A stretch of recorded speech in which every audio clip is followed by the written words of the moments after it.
Biloko nyonso ekotikala nango. Biloko nyonso ekotikala nango. Bilamba nyonso ekotikala nango. Mituka na mampango ekotikala enzu. Bote na yo ekotikala enzu. Bambongo na bawolo ekotikala enzu. Bakamarade na basheri bakotikala enzu. Mokili oyo ekotikala enzu. Yango luka elongi ya Nzambe tango oza na bomoi po biloko mokili ekomisa yo zoba nango te. Yango luka elongi ya Nzambe tango oza na bomoi biloko mokili ekomisa yo mpunda nango te. Biloko nyonso ekotikala enzu. Biloko nyonso ekotikala enzu. Bilamba nyonso ekotikala enzu. Mituka na mampango ekotikala enzu. Bote na yo ekotikala enzu. Bambongo na bawolo ekotikala enzu. Bakamarade na basheri bakotikala enzu. Mokili oyo ekotikala enzu. Yango luka elongi ya Nzambe tango oza na bomoi biloko mokili ekomisa yo zoba nango te. Yango luka elongi ya Nzambe tango oza na bomoi biloko mokili ekomisa yo mpunda nango te. Bien-aimé dans le Seigneur, libota na Nzambe bato Yesu akufela bande koya biso. Bien-aimé Nzambe ya pambola bino bisika no so bino bozwami au nom de Jésus-Christ. Bien-aimé dans le Seigneur, quelle grâce, quelle joie immense. Boyoki nzembo toyembi. Bien-aimé boteleka ba photo oyo bokomona. Bien-aimé toye sango ya mawa aussi boyoki sango oyo. Bien-aimé ningisi ba réseaux sociaux. Mais naye kote ya bino à partir ya liwa ya kulutu defao. Bien-aimé liwa ya kulutu defao, il faut ete ya yondi kozo landangai. Yango nazana 3 points moko na eto beta sete. 3 points moko na eto beta sete ndeko, il faut olandanga na bokebi nyonso. Pamba te okokende li felo pamba. Yango bien-aimé avant to passo la makomi. To bondela, to benga moko l'émission, aya kosa l'émission na ye au nom de Jésus-Christ. Éternel Dieu des armées, papa, merci. Merci de nous télémisa biso papa. Na but moko kaka, bana no bazala sauver. Pambate mokili tondi na makambo ya mabe. Mokili tondi na biloko ya mabe. Mokili tondi na makambo ya mabe pe batu ya mabe. Baza kokosa bana na yo Nzambe. Po bakanga na biloko mokili, bakabwana na yo.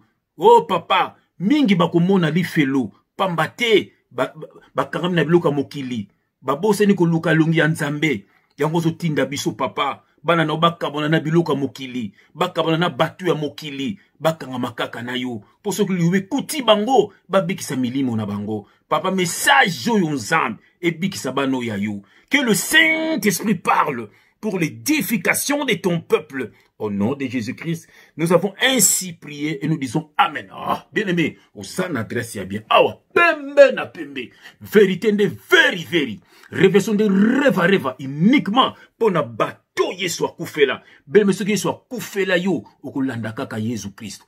Oko karmana bato mokilité. Pambate yemoka lubaki. Maudit l'homme qui se confie dans l'homme. Confiez-vous à l'Éternel. Dieu n'envoie pas de père spirituel. Dieu envoie tout simplement des messagers. Neti ba biso, neti ba Noé, neti ba Moïse, bien aimé ba messager, ba Paul, bien aimé ba messager, les 12 apôtres, simplement ba messager. Pour te banana ye, ba lungwa na mabe, ba kabona na bato mabe, ba kanga makaka na ye moko. Voilà, but ya évangile. Ah, Osan adresse ya bien de konangai. Simplement le Père a envoyé ton frère bien-aimé. Osan bala Yesu. Quelle grâce! Que Dieu te bénisse au nom de Jésus-Christ. Voilà bien le Seigneur. Dieu ko bela liwa oyo et salibatu et beli pasi ya kulutu defao un musicien. Voilà, un musicien. Bon, bien aimé dans le Seigneur, tout ça n'a pas point et belé to kolobela, mais l'autre to kolobela à 3 points. Pour tout ça na émission ya kafu tout ça na frère na biso alimia. Voilà, où ils allaient kakaba. ba moi mise au point pour te ban nzambe ba kanga mande na nzambe bien aimé point liboso to kolobela ya kulutu bien aimé point ya liboso to kolobela pona kulutu na biso azalaka mutu malamu oui ça même moi-même je le confirme azalaki mutu ya ba polémique te azalaki mutu ko finga ka batu te azalaki mutu ko swana te ya ko tinda ba porte parole te ba kende ko finga batu ya ko tinda ba mise te ba kende ko finga batu azalaki na makambo wana te côté wana nzambe apambola ye côté wana vraiment positif voilà et bien là ba mission lelo oyo bien aimé baza mitema mabe ko tinda kaka batu ba finga ka batu balingaka bazala bango moko balingi bazala be baleti même kulutu defao ye moko alobaki yango na makambo balobaki ke yazalaka Kabila zaki chauffeur na ye alobi yango bezalaki musicien moko muta kosaka makambo wana pona ko déstabiliser succès na ye eza pasi mingi bien aimé na le Seigneur yango faut pas ko kanga mana batu ya mabe voilà deuxième point to ko bela kulutu na biso bien aimé na le Seigneur to ko bali kambu ya biloko ya mokili kulutu akangamaki makasi na biloko ya mokili kulutu akangamaki makasi na makambo tali bilamba kulutu akangamaki makasi na makambo tali plaisir ya mokili. La question que je nous pose, est-ce que kulutu ayibaki nzambe bato bazali kotambola na ye tala ndenge kufi liwa ya mbala kata? Est-ce que kulutu ayibaki nzambe? Est-ce que kulutu atubelaki avant kufa? Bien aimé na kotanga verset moko na kombo na Yesu Kristo. Bien aimé nazali na 2 Timothée, bien aimé landa émission oyo bien aimé okotema na kombo na Yesu Kristo. Na kombo na Yesu Kristo. Bien aimé naza na 2 Timothée, yoka verset okotanga wa. Naza na 2 Timothée chapitre 3 verset 1 à 4. 2 Timothée, bien aimé, je mets mes lunettes. J'aime quand je mets mes lunettes. Quelle grâce. Alléluia. Bien aimé, naza na 2 Timothée chapitre 3, na verset 1 à 4. Je lis au nom de Jésus-Christ notre Seigneur et Sauveur. Sache que dans les derniers jours, il y aura des temps difficiles. Nous sommes dans les derniers jours. Les temps sont difficiles, bien-aimés. Naba maladie kili. Mokili siline lenginza, bien-aimé. Soko kangamina nzambe to kangamasuna nani. Oh, ndeko nangai. Mokili komina bololo. Alléluia. Bien-aimé. Car, je répète, 2 Timothée chapitre 3 verset 1 à 4. Sache que dans les derniers jours, il y aura des temps difficiles. Car les hommes seront égoïstes, amis de l'argent, fanfarons, hautains, blasphémateurs, rebelles à leurs parents, ingrats, irréligieux, insensibles, déloyaux, calomniateurs, intempérants, cruels, ennemis des gens de bien, traîtres, emportés, enflés d'orgueil, aimant le plaisir plus que Dieu. Aimant le plaisir plus que Dieu. Bien-aimé, aimant le plaisir plus que Dieu. Bien-aimé, batu balingi bisengwa mokili. Batu bakangami na bisengwa mokili. Ndenge kulutu na biso. Azaki ni mutu malamu. Mais akangamaki na bisengwa mokili. Akangamaki na idolâtrie. Bien-aimé dans le Seigneur. Na idolâtrie. Balubi awa. Na tangwa suka. Batu bakokoma. Bakolinga mokili ko leka nzambe. Ya unazotuna ese kulutu ayambaki Yesu na bomo na ye. Est-ce que kulutu abikisi molimo na ye? Est-ce que esika kulutu eza na lola to eza na lifelo? Yung tozo landa ngai okangama na biloko mokili na mbongo na ndako pesaka te moto na nzambe aosolola mbongo na ndako pesaka te mbongo noka bilamba mbongo noka kokota banyongwa bilamba mbongo noka bafo bamonaka yo ba voyage zanga tina moto na nzambe aosolola. Est-ce que yebike nzamba kotuna yo? Est-ce ki parabana na ndako ba mama pe misusu ndenge moko akokipe susu mobali nte akokipe su ndako te mbongo ne kaka bilamba mbongo ne kaka ba muziki mbongo ne kaka ba loyenge moto na nzambe aosolola yango batu belé lelo bana ba problème na ba mariage na bango olingi mokili mingi olingi ki mati vu ba mona yo bien aimé un jour okotika nyonso ndenge toyemi na nzembo tala kulutu defao tomoni ba image isolé ye moko na mbeto hotel. Oh, wapi sko bilamba yango? Wapi ba wolo? Wapi bilamba? Bilamba vandi zotala ye. Ba wolo vandi zotala ye. Bien aimé, makasi ya kolate za soute. Alali soki kubanda soki 4 tina 20 heures. Makasi ya kolate za soute. Makasi ya kozwa chenette za soute. Bien aimé, Bible zobana Ephésiens 5 verset 16. Rachetez le temps car les jours sont mauvais. Tala kulutu ye moko na mbeto hôpital na mbeto kutu ya hotel.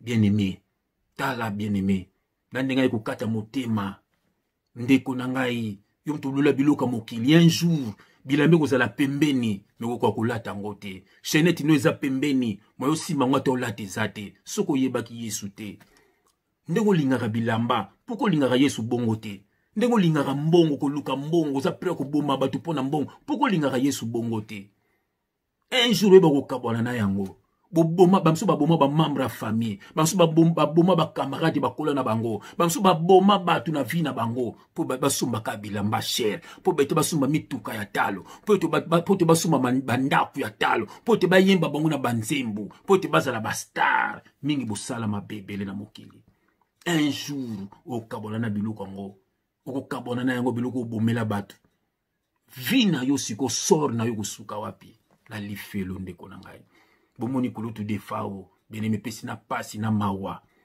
epesi na pasi na mawa po msuto kolobela kulutu defao akomaki lokola mwana mwasi bien-aimé na kotanga verset moko na kombo na Jésus Christ bien-aimé nazali na 1 Corinthiens chapitre 6 na kenango na verset 9 à 10 je lis au nom de Jésus-Christ notre Seigneur.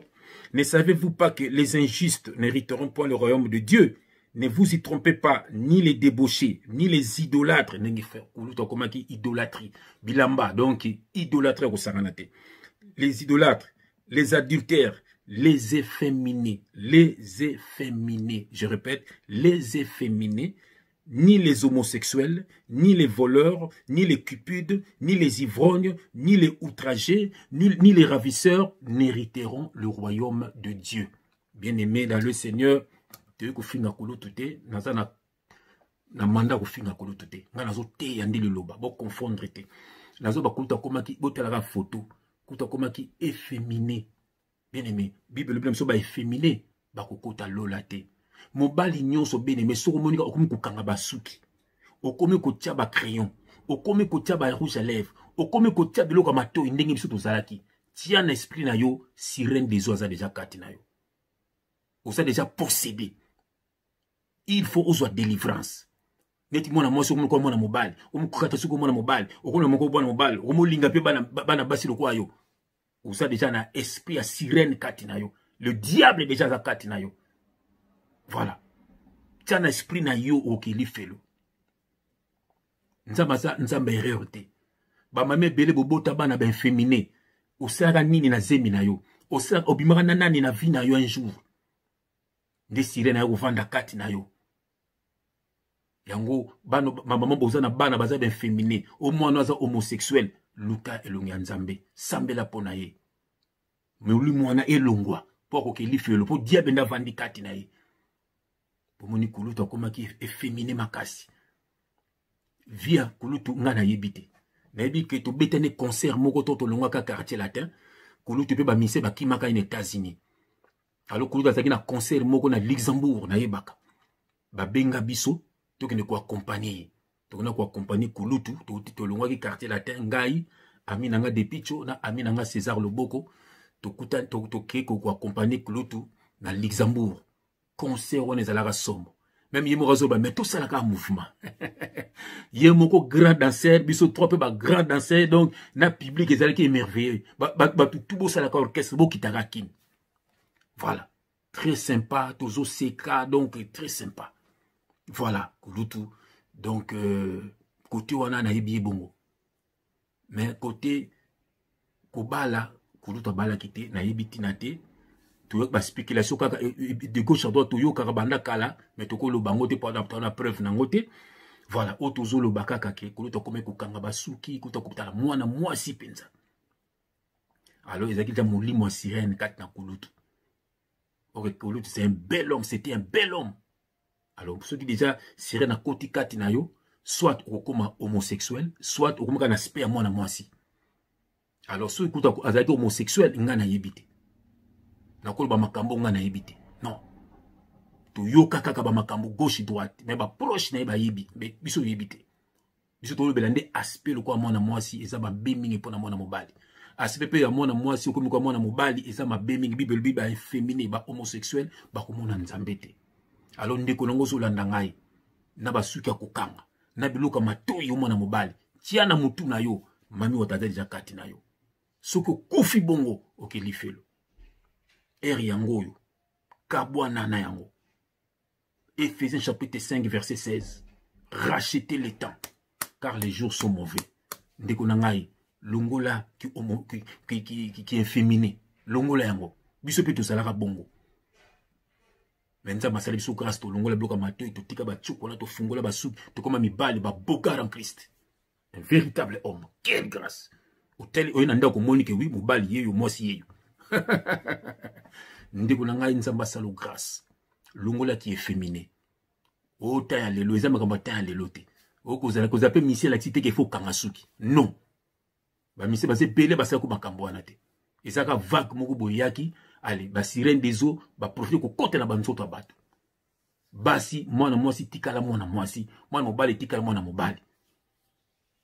Voilà bien le Seigneur, oyo azana makambo wana akomona nzambe te. Tala lelo likulutu liwana ye, aki ko kufa na Cameroun. Bien aimé, pe nazo ko tia pe batu. Boye baka ko batela ka santé na bino. Tango santé za bien te faut ko pemisa ka santé. Kolukaka kolandaka mbongo te, kolandaka succès te, kolandaka yo zala top koleka baninga te. Yeba ko batela santé na yo, yeba ko zwa repos na yo. Kanga mana Jésus-Christ. Jésus-Christ a ko batela yo. Mingi bazo kufa pona manque ya repos. Mingi bazo kufa pona bisengwa mokili. Oko kende lifelo. Yango na tuni na famille kulutu. Est-ce que kulutu ayambaki Yesu na bomo na ye? Est-ce que bato nzambe baki ko sambela na ye? Ndeko nanga kolinga te liwano ezala briske. Kolinga te okufu kene lifelo. Nazo bondela papa na bondeli. Na bondeli pona bana na yo nyonso. O bazana milimo ba sirène, bazala libéré au nom de Jésus-Christ. Oyo mwana no aza homosexuel, mwana aza lesbienne, mwana azwa délivrance na kombo na Jésus-Christ. Yo pe frère nanga sœur nanga soko salanga makambo wana, nzamba limbisa yo au nom de Jésus-Christ. Banda nouveauté de vie. Liwa eza pona motu nyonso. Liwa soki kutani na yo, o ndeko nango kutana na nzambe. Okene na lifelo te, yango kabola na bato mabe, kabola na bisengwa mokili, kabola na makambo mabe, kamba na Yesu Kristo. Kanga mande na Yesu Kristo. Yende lobiko aseko, yende dernier secours alléluia. Yende pina réserve oh alléluia. Soki pina toboki mbala moko Yesu Kristo azali, pe atamboli na yo continue chemin. Pe soko tiki mokili azo molimo na yo. Ndeko nanga ipambolama, ndeko nanga ipambolama na kombo na Yesu Kristo. Kabola na bato mabe, kabola bisengo mokili, kanga mana Jésus Christ, kanga na biluka mokili, kanga mande na Jésus Christ, ako restaurer vie na yo, ako bati la yo, ako restaurer santé na yo, ako restaurer libala na yo, makambo so koma kitoko, kanga mana Yesu Kristo, yende lobiko aseko, na kombo na Yesu Kristo, banguna na yo, bazala ba marche pied na yo, au nom de Jésus Christ. Amen. Bien-aimé Nzambe apambola yo, Nzamba visiter yo, bien-aimé, na yebisa yo. Tokomi na 10e challenge. Nanu na monete même na musique ya mokili. Challenge boti na YouTube. Challenge ya liboso. Yami bale. Ti na 10e. Nzamba pambola batu nyonso boti na so ba video ya challenge. Boko ne ko tindela biso na Facebook. Boko ne ko tindela biso na numéro ya frère Tanguy na WhatsApp na ye. Na numéro ya frère Alima. Boti na bemission de na frère Alima. Bozo numéro. Boti tindela biso ba challenge na bino na ba Facebook na ngai. Frère JF Ifonge. Liloba bomoi na frère Ifonge. Atapa frère Tanguy Bangala, apata frère Patrick Ena, botinda atapa frère Limia, botinda ba challenge bien-aimé, eko matati na 100e challenge. Quelle grâce! Ah, Tobina, la combo na Jésus Christ. Soba-toi c'était, soba-toi likolo, soba-toi c'était, soba-toi likolo, soba-toi c'était, soba-toi likolo.